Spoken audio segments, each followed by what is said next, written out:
Okay, Scot Blair, SCOT BLAIR. Scott, I guess walk me through.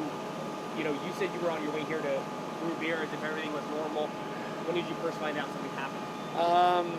We got a call about 6:20 this morning, and I thought it was the alarm going off because the routine is get the dogs on their walk, and then on Wednesdays and Thursdays, Sully and I brew beer. So I just thought that was it, but I don't have my phone in my bedroom, so my wife's phone went off, and it was one of our staff that was telling us that the place was on fire, and then I jumped out of bed, called Sully, who we brew together, and he already heard some news as well, and so he was on the way down, and so we just got in the Jeep and came down. I know that this year has been incredibly tough on a lot of people, obviously restaurants and bar owners as well too, breweries. So you arrive here on scene, and just with your own eyes, what goes through your mind when you see what happened? Expletives, the F word. And then you're just like kind of a little bit like not in shock, but you're just like, I hope everybody's okay because we have a neighborhood. People live in that building. We've had a fire here 8 years ago in the business that was called Alchemy, and now it's Kindred. But we know what it's like, and we have neighbors there. So the first thing I was like, I hope everybody's okay. So I knew probably there was nobody in my businesses, 99.9% sure of that, because Sully and I are the ones who would be here, and we're an hour early. But there is a delivery guy that comes in, and so I was looking to see if I saw the food delivery truck, and once I knew that, and also I saw like five fire trucks, I saw police, I saw maybe 20 fire guys, and I was like, at that point I felt a little bit more secure about the situation because we got the best fire department in America. Hamilton's used to be Sparky's. Yep. A lot of people are writing in saying this is the home of San Diego craft beer scene. Obviously, you own a really large part of that as well too, both locations. What does it mean to see that community support? I know it's very early on right now. You're still trying to get all the information going, but I mean, there is really a wave of support that is coming your way. Does that give you hope for the future at least? Yeah. Yeah. Emotionally, what does that? I mean, does it help? No words. What are you telling your employees? I know it's been a really tough day for them too. Really, stay positive. We'll get through it. And then, as far as what fire's telling you, any guesses to what could have started it? No, they don't know at this time. And I don't want to speculate. When you're driving down here, you're thinking like, what could it be? Right? Seriously, like you think to yourself, what could it be? What could have happened? Was a stove left on? But we weren't operating, so we're only operating 5 days a week. So we're not even doing anything on Mondays and Tuesdays. So that seemed very unlikely to me. But I don't want to speculate because I really didn't know. Obviously, you think electrical because you know that that's something that happens and you hear that from time to time. Then you think, of course, something nefarious. Somebody break into the building and burn it down, or you just don't know. And so, speaking to them, they're still doing their investigation. I don't think anything leads to anybody doing anything nefarious at this point in time. So it's one of those really crappy, unfortunate things that happen to a lot of people and a lot of homes and a lot of businesses. And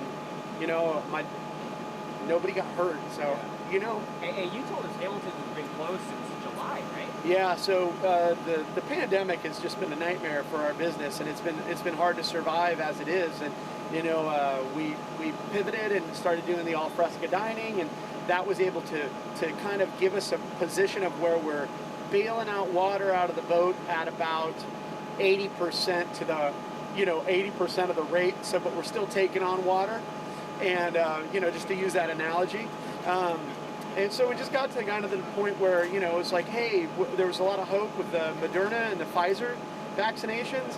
That showed a lot of hope, and then they're just putting us back to the purple tier, and they're locking us down. And I was just sitting on the meeting yesterday of the supervisors where they're moving us back to the red tier, I believe.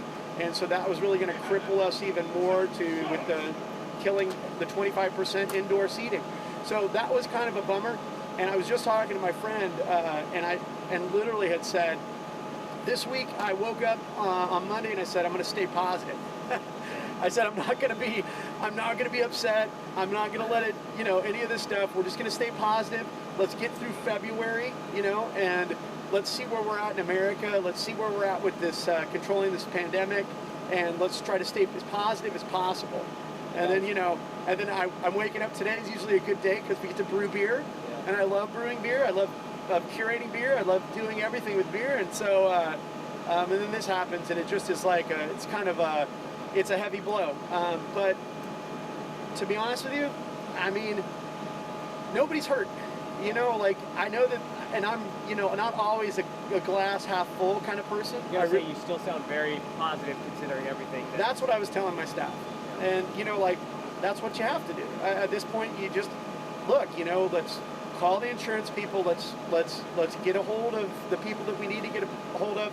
Hopefully that doesn't turn into a terrible nightmare, which, I don't even know what's going to happen now. And we know we're definitely going to be down for a while.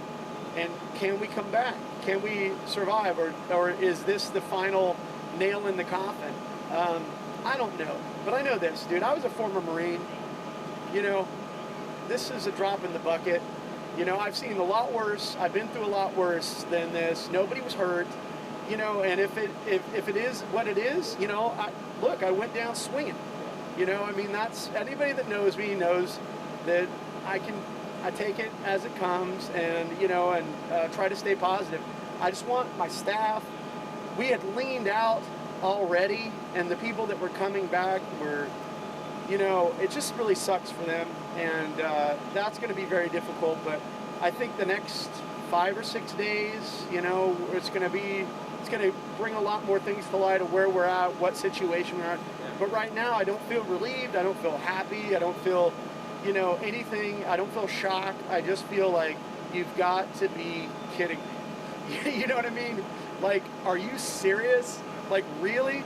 But then I think about all the people that are, sitting downtown homeless, and I think about all the people that, have lost lives, and I think about all the, poverty that's going on, and the violence and the insanity that's happening in our country, and I'm like, it could be a lot worse. It really could be a lot worse.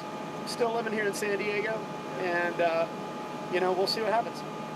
I don't know if anybody else has any other questions. I don't. My photographer is not here, so I would like to use